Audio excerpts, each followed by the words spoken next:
Hi friends, இன்றைக்கி என்ன வீடியோன்னு பார்த்தீங்கன்னா வாட்டர் மெலன் வச்சு வித்தியாசமாக ஜூஸ் போட போகிறோம்.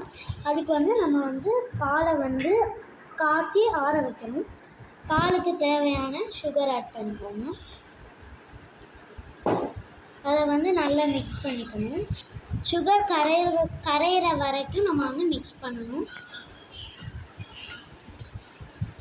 அதுக்கு நம்மளை சின்னதாக வெட்டி வச்சுருக்க இந்த வாட்டர் மெலன் நமக்கு தேவை. அதுக்கப்புறம் இந்த ரோஸ் மில்க்கும் தேவை. பால் நல்லா ஆறின பொறுக்கி நம்ம rose milk essence 4 drop add பண்ணணும்.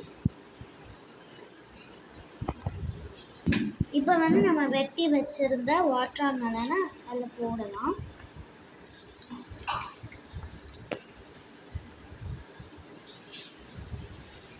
போட்டுட்டு நல்லா லைட்டாக மிக்ஸ் பண்ணிட்டுருக்கோங்க.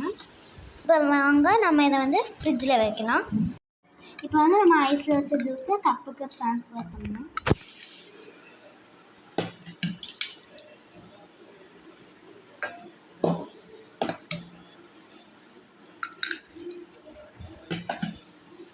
இந்த ஜூஸ் உங்களுக்கு பிடிச்சிருந்ததுன்னா மறக்காமல் லைக், சப்ஸ்கிரைப் பண்ணிக்கோங்க. Bye friends.